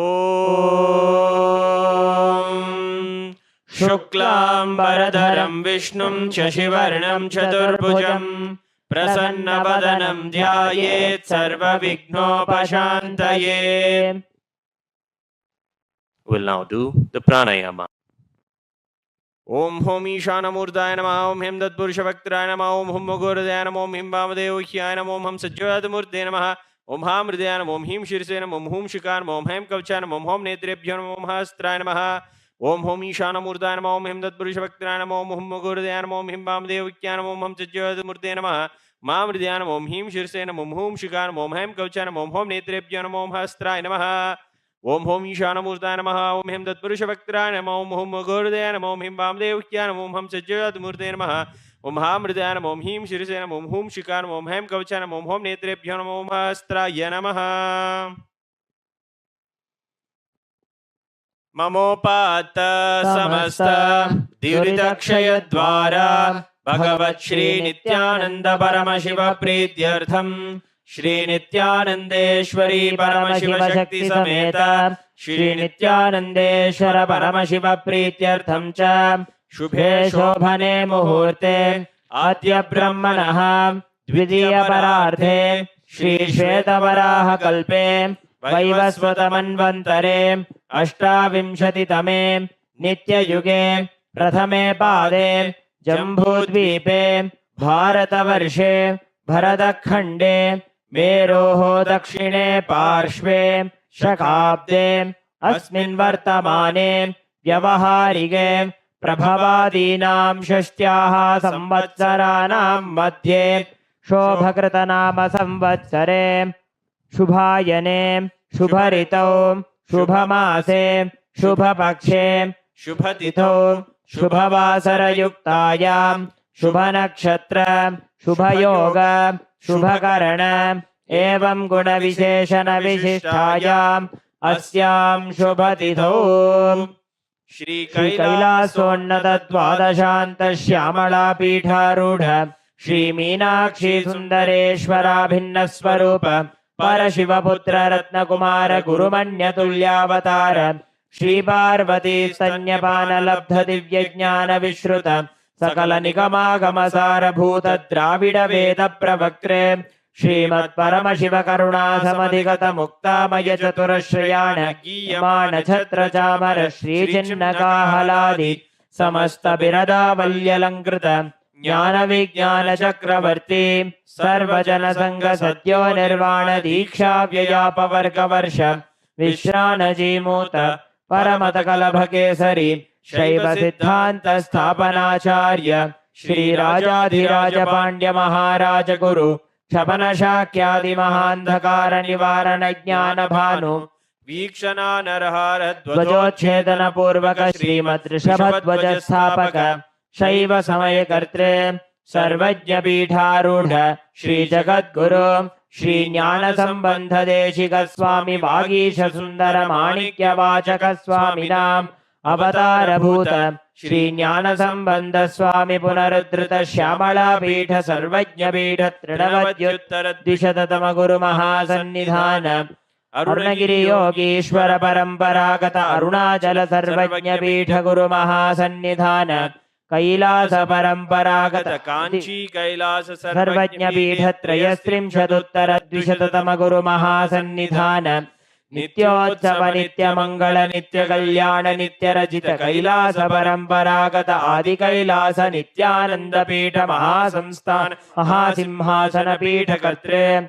Sakshat Shri Paramashiva Samudbhuta Kailasa Paramparagata Vaivasvatamanu Ikshvaku Harishchandra Bhagirath Shri Ramachandra Shurasena Ityadi Anavachinna Sarvabhauma Chakravarti Paramparagata Chatushashti Yogini Vandita Chatushashti Sampradaya Pravartaka Manudharma Shasana Surya Vamsha Prapta Sarvajna Pitha Surangi Samrajya Murdha Bhishikta Chodamani Sakshat Shri Paramashiva Samudbhuta कपिलमहागुरु पुनरुद्धृत महानिर्वाणिपीठ अष्टोत्तरसहस्र Shri महामण्डलेश्वर साक्षात् श्री परमशिव समुद्भूत श्री महागणपति समारंभ अनवच्छिन्न पीठाधीश्वर गुरु परंपरा प्राप्त अटल पीठ अष्टोत्तर सहस्र श्री अटल पीठाधीश्वर धर्म मुक्ति स्वर्ग पुर स्वर्ण पीठ त्रयोविंश गुरु महासन्निधान कैलास परंपरागत आदिपीठ सर्वज्ञ पीठ जगद्गुरु श्री कैलास पुनरुद्धारक श्री कैलास परमाचार्य श्रीमत् परमहंस परिव्राजकाचार्य वर्य सच्चिदानंद प्रणव स्वरूप श्रोत्रिय ब्रह्मनिष्ठ श्रीमद् जगद्गुरु श्रील श्री भगवत् श्री नित्यानंद परमशिव श्री ज्ञान संबंध देशिक परमाचार्य स्वामिनां प्रीत्यर्थं तेषां पादारविन्दयोः भक्ति सिद्ध्यर्थं गुरुकृपा कटाक्ष सिद्ध्यर्थं क्षेमस्थैर्य वीर्य विजय आयुरारोग्य ऐश्वर्याणाम् अभिवृद्ध्यर्थं धर्मार्थ काम मोक्ष चतुर्विध फल पुरुषार्थ सिद्ध्यर्थं समस्त दुरितोपशान्त्यर्थं समस्त मंगलावाप्यर्थं भगवत् श्री नित्यानंद परमशिव प्रसादेन सकुटुम्बस्य ज्ञान वैराग्य जीवन मुक्ति प्राप्त्यर्थं श्री नित्यानंदेश्वरी परमशिव शक्ति समेत श्री नित्यानंदेश्वर परमशिव अवतार भूत श्री सर्वदेव देवी स्वरूप भगवन् श्री नित्यानंद परमशिव प्रत्यक्ष पाद पूजां करिष्ये। ओम अबौपस्पृश्य ॐ आगमार्थं तु देवानां गमनार्थं तु राक्षसां घण्टानादं करोमि यादौ देवताह्वानलाञ्छनं घण्टादेवताभ्यो नमः।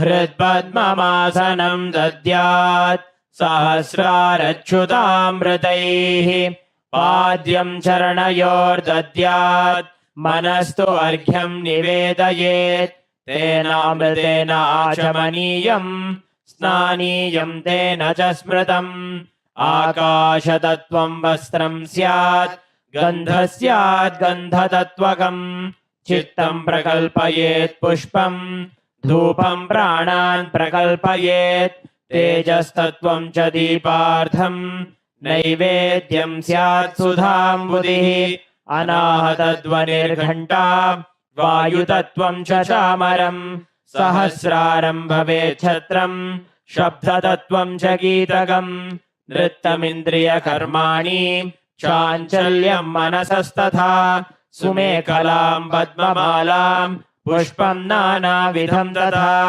अमायाद्यैर्भावपुष्पैः अर्चयेद्भावगोचरम् अमायम् अनहङ्कारम् अरागम् ममदं तथा अमोहगं मदं पञ्च अद्वेष अक्षोभकौ तथा अमात्सर्यं मलोभं च दशपुष्पं विदुर्बुधाः अहिंसा परमं पुष्पं पुष्पमिन्द्रियनिग्रहः दया पुष्पं क्षमा पुष्पं ज्ञानपुष्पं च पञ्चमम् इति पञ्चदशैर्भावपुष्पैः सम्पूजयेत् भगवन्तं श्रीनित्यानन्द परमशिवम्।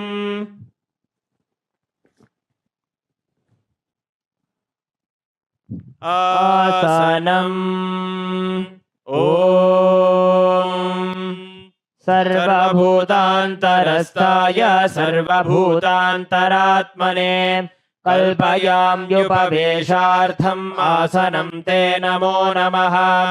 ॐ ह्रीं इदं सुवर्णासनं सर्वदेवदेवी स्वरूपाय भगवते श्रीनित्यानन्द परमशिवाय नमः। स्वागतम्। ॐ शान्तत्वात् सर्वकर्तृत्व भावोपरतिकारणात् शिव उक्तौ महातन्त्रमन्त्रविद्भिः सदा शिवः तस्मै शिवाय गुरवे वीतरागकलाय वै अमेयत्वादनन्तोऽयम् अजत्वाच्च प्रकीर्तितः यस्य दर्शनमिच्छन्ति देवाः स्वाभीष्टसिद्धये तस्मै ते परमेशान स्वागतं स्वागतं प्रभो अद्य मे सफलं जन्म जीवनं सफला क्रियाः स्वागतं यत्त्वया तन्मे तपसां फलमागतम् ॐ ह्रीं सर्वदेवदेवी स्वरूप भगवत् श्रीनित्यानन्द परमशिव स्वागतं सुस्वागतं ते पाद्यम् ॐ यद्भक्तिलेशसम्पर्कात् परमानन्दसम्प्लवः तस्मै ते परमेशान पाद्यं शुद्धाय कल्पये ॐ ह्रीं एतत्पाद्यं सर्वदेवदेवी स्वरूपाय भगवते श्रीनित्यानन्द परमशिवाय नमः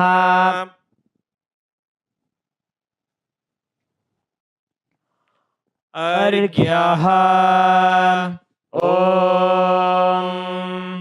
दूर्वाक्षतसमायुक्तं बिल्वपत्रं तथा परं शोभनं शङ्खपात्रस्थं ग्रहाणार्घ्यं महेश्वर ॐ ह्रीं एषोऽर्घ्यः सर्वदेवदेवी स्वरूपाय भगवते श्रीनित्यानन्द परमशिवाय स्वाहा आचमनीयम् ॐ मन्दाकिन्यास्तु यद्वारी सर्वपापहरं शुभं ग्रहाणाचमनीयं त्वं मया भक्त्या निवेदितम् ॐ ह्रीं इदम् आचमनीयोदकम् सर्वदेवदेवी स्वरूपाय भगवते श्रीनित्यानन्द परमशिवाय स्वधा मधुपर्कः ॐ सर्वकल्मषनाशाय परिपूर्णसुधात्मकम् मधुपर्कमिमं देव कल्पयामि प्रसीद मे ॐ ह्रीं एष मधुपर्कः सर्वदेवदेवी स्वरूपाय भगवते श्रीनित्यानन्द परमशिवाय स्वधा गन्धतैलम् ॐ स्नेहं ग्रहाण स्नेहेन लोकानां हितकारक सर्वलोकेषु शुद्धस्त्वं ददामि स्नेहमुत्तमम् ॐ ह्रीं इदं गन्धतैलं सर्वदेवदेवी स्वरूपाय भगवते श्रीनित्यानन्द परमशिवाय निवेदयामि स्नानीयम् ॐ इदं सुशीतलं वारी स्वच्छं शुद्धं मनोहरम् स्नानार्थं ते मया भक्त्या कल्पितं प्रतिगृह्यताम् ॐ ह्रीं इदं स्नानीयोदकं सर्वदेवदेवी स्वरूपाय भगवते श्रीनित्यानन्द परमशिवाय निवेदयामि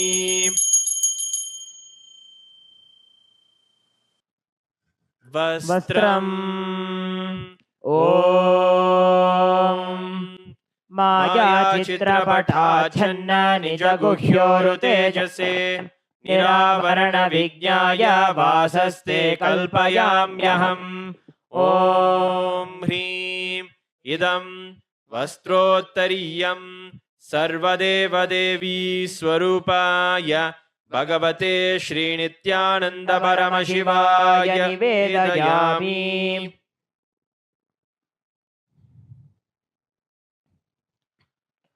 आभरणम् ॐ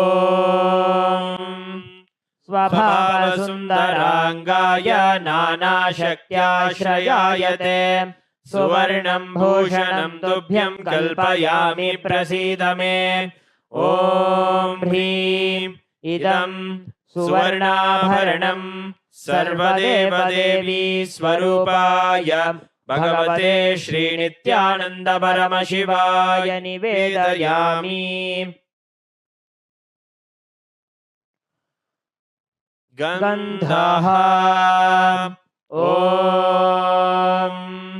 शरीरं ते न जानामि चेष्टां नैव च मया निवेदितान् गन्धान् प्रतिगृह्य विलिप्यताम् ॐ ह्रीं एष गन्धः सर्वदेवदेवी स्वरूपाय भगवते श्रीनित्यानन्द परमशिवाय नमः।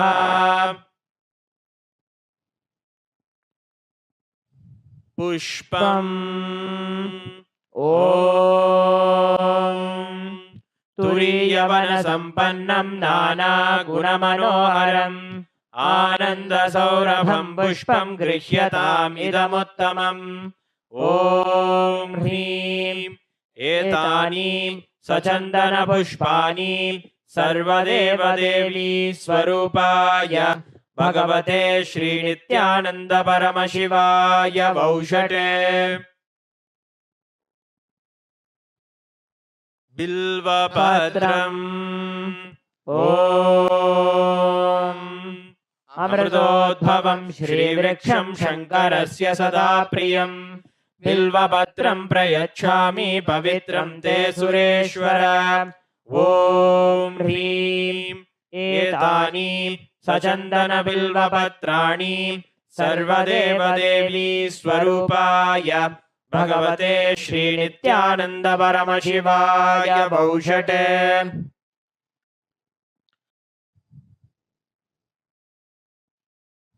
तुलसीपत्रम् ॐ नमस्ते बहुरूपाय वरदमूर्तये परमात्मने स्वाहा ॐ ह्रीं इदं सचन्दनतुलसीपत्रं सर्वदेवदेवी स्वरूपाय भगवते श्रीनित्यानन्द परमशिवाय नमः।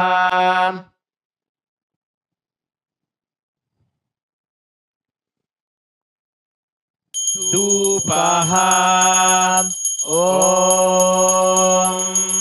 वनस्पतिरसो दिव्यो गन्धाद्यः सुमनोहरः आघ्रेयः सर्वदेवानां धूपोऽयं प्रतिगृह्यताम् ॐ ह्रीं एष धूपः सर्वदेवदेवी स्वरूपाय भगवते श्रीनित्यानन्द परमशिवाय नमः।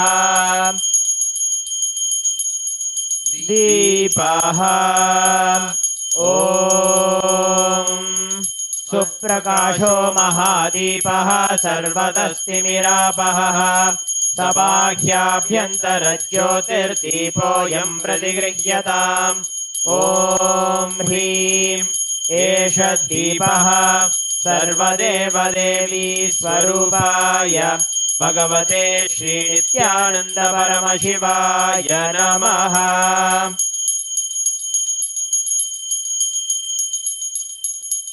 नैवेद्यम् ॐ नैवेद्यं विविधं देव शर्करादिविनिर्मितम् मया निवेदितं भक्त्या गृहाण परमेश्वर ॐ ह्रीं इदं सोपकरणनैवेद्यं सर्वदेवदेवी स्वरूपाय भगवते श्रीनित्यानन्द परमशिवाय निवेदयामि। पानीयम् ॐ समस्तदेवदेवेश सर्वतृप्तिकरं परम् अखण्डानन्दसम्पूर्णं ग्रहाणजलमुत्तमम् ॐ ह्रीं इदं पानार्थोदकम् सर्वदेवदेवी स्वरूपाय भगवते श्रीनित्यानन्द परमशिवाय नमः।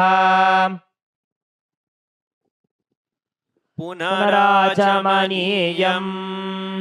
ॐ उच्छिष्टमप्यशुचिर्वा यस्य स्मरणमात्रतः शुद्धिमाप्नोति तस्मै ते पुनराचमनीयकम्। ॐ ह्रीं इदं पुनराचमनीयोदकम् सर्वदेवदेवी स्वरूपाय भगवते श्रीनित्यानन्द परमशिवाय स्वाहा।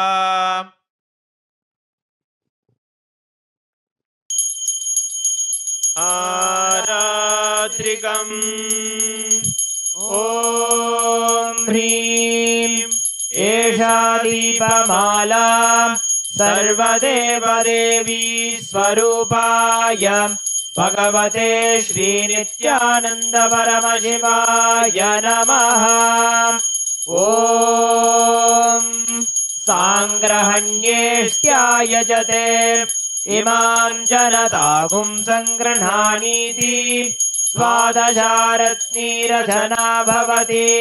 द्वादशमासा संवत्सरः संवत्सरमेवावरुन्धे मौञ्जी भवति। ऊर्ग्वै मुञ्जाः ऊर्जमेवावरुन्धे। चित्रा नक्षत्रं भवति। चित्रं वा एतत्कर्म कर्पूरगौरं करुणावतारं संसारसारं भुजगेन्द्रहारं सदा वसन्तं हृदयारविन्दे भवं भवानी सहितं नमामि। भवं भवानी सहितं नमामि। भवं भवानी सहितं नमामि। आरात्रिकं समर्पयामि भगवत् श्री नित्यानंद परमशिव चरणकमलेभ्यो नमः।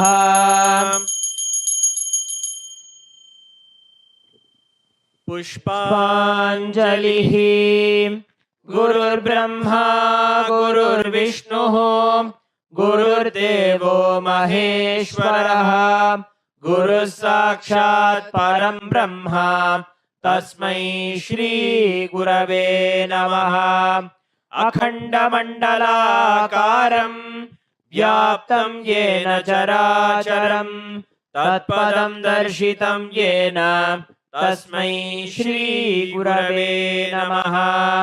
अज्ञानतिमिरान्धस्य ज्ञानाञ्जनशलाकया चक्षुरुन्मीलितं येन तस्मै श्री गुरवे नमः।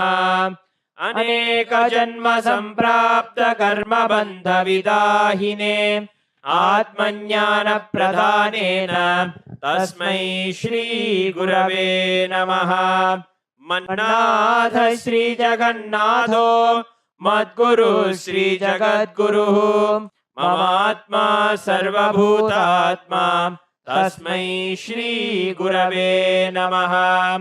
ईश्वरो गुरुरात्मेति मूर्तिभेदविभागिने व्योमवद्व्याप्तदेहाय दक्षिणामूर्तये नमः। नित्यानन्दं परमसुखदं केवलं ज्ञानमूर्तिं द्वन्द्वातीतं गगनसदृशं तत्त्वमस्यादिलक्ष्यम् एकं नित्यं विमलमचलं सर्वधी साक्षिभूतं भावातीतं त्रिगुणरहितं सद्गुरुं तं नमामि। पुष्पाञ्जलिं समर्पयामि भगवत् श्री नित्यानंद परमशिव चरणकमलेभ्यो नमः। ॐ नित्यानन्दम्। With this, we come to the end of the Guru Puja. We will now be beginning the Paramashiva Puja. Om Atmadattvam Shodhayami Svadha. Om Vidyadattvam Shodhayami Svadha. Om Shivadattvam Shodhayami Svadha. Om Ham Hridayaya Namaha. We will now be performing the Sakali Karanam. Please look at the Acharya. Om Ha Astraya Namaha Shaktaye Voshate Om Ham Shivasanaya Namaha Om Ham Shivamurtaye Namaha Om Ham Satyojatamurtaye Namaha Om Him Vamadeva Guhyaya Namaha Om Hum Agora Hridayaya Namaha Om Him Tatpurushavaktraya Namaha Om Hom Ishanamurdhaya Namaha Om Ham Hom Vidyadehaya Namaha Om Hom Netrebhyo Namaha Om Ham Hom Shivaya Namaha Om Ham Hridayaya Namaha Om Him Shirase Namaha Om Hum Shikhaye Namaha Om Haim Kavachaya Hum Om Ha Astraya Namaha Om Haim Kavachaya Hum Om Ham Shivaya Voshate Om Ham Hom Shivaya Namaha Om Ham Shivasanaya Namaha Om Ham Shivamurtaye Namaha Om Ham Satyojatamurtaye Namaha Om Him Vamadev Guhyaya Namaha Om Hum Agora Hridayaya Namaha Om Him Tatpurushavaktraya Namaha Om Hom Ishanamurdhaya Namaha Om Ham Hom Vidyadehaya Namaha Om Hom Netrebhyo Namaha Om Ham Hom Shivaya Namaha Om Ham Hridayaya Namaha Om Him Shirase Swaha Om Hum Shikagei Voshate Om Haim Kavachaya Hum Om Ha Astraya Phate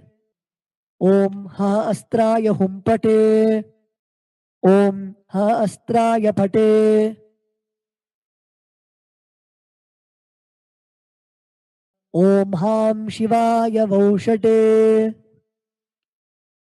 Om Om Om Om Om Om Om Om Ha Astraya Phate Om Haim Kavachaya Hum Om Ham Shivaya Doshate Om Ham Shivasanaya Namaha Lalate Tripundri Nitila Krita Kasturi Tilakaha Spuranmaladhara Spuritakatikaupi Navasanaha Dadhano Dustaram Shirasi Panirajam Shashikalam Pradipash Sarvesham Arunagiri Yogi Vijayate Induni Bhapanchamukahastadashayuktam Shulamrikatankamasi Vajramabhayam Syat Pashavaradankushamanijwalanavame Shvetakamalāsana Sadashivasvarupam Om Ham Shivamurtaye Namaha Om Ham Hum Shivaya Namaha Shri Nithyanandeshwari Parashakti Sameta Shri Nithyanandeshwara Paramashivaya Namaha Dhyayami Avahayami Om Ham Shivaya Namaha Iti Avahana Mudram Pradarshya Sthapana Sannidhana Nishtura Mudram Pradarshya Astraya Humphat Iti Kalakanthi Mudram Pradarshya Om Ham Shivaya Namaha Iti Linga Mudram Namaskara Mudram Om Haim Kavachaya Hum Iti Avagunthana Mudram Cha Pradarshya Om Ham Hom Shivaya Namaha Shri Nithyanandeshwari Parashakti Sameta Shri Nithyanandeshwara Paramashivaya Namaha Asanam Samarpayami. Now please take an udhrani of the water and show it to the bottom of the Shivalinga and offer it in the Padya Patram along with the mantra Om Ham Shivaya Namaha Om Ham Shivaya Svadha Om Ham Shivaya Svaha Shri Nithyanandeshwari Parashakti Sameta Shri Nithyanandeshwara Paramashivaya Namaha Padyachamanaryam Dattva ॐ हां हौं शिवाय नमः श्री नित्यानन्देश्वरी पराशक्ति समेत श्री नित्यानन्देश्वर परमशिवाय नमः स्नानं समर्पयामि ॐ हां शिवाय स्वधा स्नानानन्तरमाचमनं समर्पयामि ॐ हां हौं शिवाय नमः श्री नित्यानन्देश्वरी पराशक्ति समेत श्री नित्यानन्देश्वर परमशिवाय नमः वस्त्रयज्ञोपवीत उत्तरीयाभरणार्थमक्षतां समर्पयामि ॐ हां हौं शिवाय नमः श्री नित्यानन्देश्वरी पराशक्ति समेत श्री नित्यानन्देश्वर परमशिवाय नमः गन्धान् धारयामि गन्धस्योपरि हरिद्राकुङ्कुमं समर्पयामि ॐ भवाय देहाय नमः भवस्य देवस्य पत्न्यै नमः ॐ शर्वाय देवाय नमः ॐ शर्वस्य देवस्य पत्न्यै नमः ॐ ईशानाय देवाय नमः ॐ ईशानस्य देवस्य पत्न्यै नमः ॐ अशुभदे देवाय नमः ॐ अशुभदे देवस्य पत्न्यै नमः ॐ रुद्राय देवाय नमः ॐ रुद्रस्य देवस्य पत्न्यै नमः ॐ उग्राय देवाय नमः ॐ उग्रस्य देवस्य पत्न्यै नमः ॐ भीमाय देवाय नमः ॐ भीमस्य देवस्य पत्न्यै नमः ॐ महतेर्देवाय नमः ॐ महतोर्देवस्य पत्न्यै नमः ॐ हां हौं शिवाय नमः श्री नित्यानन्देश्वरी पराशक्ति समेत श्री नित्यानन्देश्वर परमशिवाय नमः अष्टपुष्पपूजां समर्पयामि ॐ हां हौं शिवाय नमः श्री नित्यानन्देश्वरी पराशक्ति समेत श्री नित्यानन्देश्वर परमशिवाय नमः बिल्वपत्रं समर्पयामि Next is the offering of the dhupa. Sprinkle the samanyargya, the water from the panchabatram, onto the bell. Om Hastraya Namaha. Now sprinkle the water onto the dhupa stand, chanting the mantra Om Hastraya Phate. Now offer the flower on the incense sticks, chanting the mantra Om Ham Hridayaya Namaha. ॐ हां हौं शिवाय नमः श्री नित्यानन्देश्वरी पराशक्ति समेत श्री नित्यानन्देश्वर परमशिवाय नमः धूपम् आघ्रापयामि ॐ हां शिवाय स्वधा ॐ हास्त्राय पटे ॐ हां हृदयाय नमः ॐ हां हौं शिवाय नमः श्री नित्यानन्देश्वरी पराशक्ति समेत श्री नित्यानन्देश्वर परमशिवाय नमः दीपं दर्शयामि ॐ हां शिवाय स्वधा ॐ हास्त्राय पटे ॐ हां हृदयाय नमः ॐ हां हौं शिवाय नमः श्री नित्यानन्देश्वरी पराशक्ति समेत श्री नित्यानन्देश्वर परमशिवाय नमः नैवेद्यं निवेदयामि ॐ हां शिवाय स्वधा ॐ हां हौं शिवाय नमः श्री नित्यानन्देश्वरी पराशक्ति समेत श्री नित्यानन्देश्वर परमशिवाय नमः ताम्बूलं समर्पयामि ॐ हास्त्राय पटे ॐ हां हृदयाय नमः. Now please take the arati plate in your hands and wave it towards the Shivalinga along with the mantra, and please ring the bell as you do so.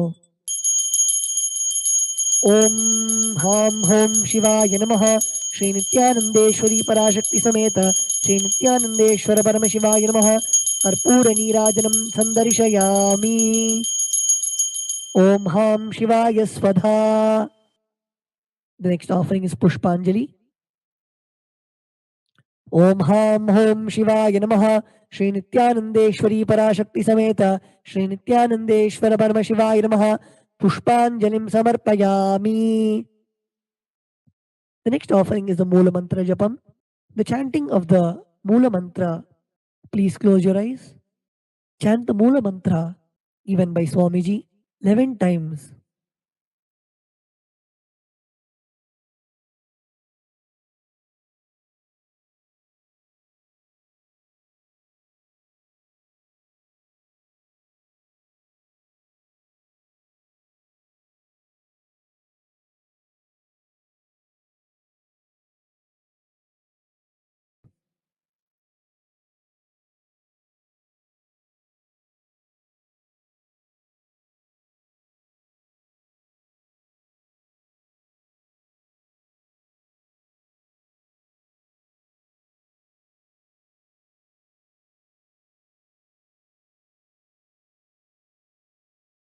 Now we'll be offering the japa that we have chanted. Please take a flower, the durva grass and the akshata in your right hand. Om Ham Hridayaya Namaha, Om Hem Kavachaya Hum, Om Hastraya Pate. यत्किञ्चित् कर्म देवेश सदा सुकृतदुष्कृतं तन्मे शिवपदस्थस्य भुङ्क्षक्षपे शङ्कर शिवो दाता शिवो भोक्ता शिवः सर्वमिदं जगत् शिवो यजति सर्वत्र यः शिवः सोऽहमेव तु ॐ हां हौं शिवाय नमः ॐ आत्मतत्त्वं शोधयामि स्वधा ॐ विद्यातत्त्वं शोधयामि स्वधा ॐ शिवतत्त्वं शोधयामि स्वधा Om Ham Hridayaya Namaha. We will now be chanting the Purna Mantra. Please place your hands in the Atmanjali Mudra and close your eyes. Om Purnamadah Purnamidam Purnat Purnamudachyate Purnasya Purnamataya Purnameva Vashishyate Om Shanti Shanti Shanti Hari Om Tatsat Sarvam Bhagavat Sri Nithyananda Paramashiva Padukarpanamastu Om Nithyanandam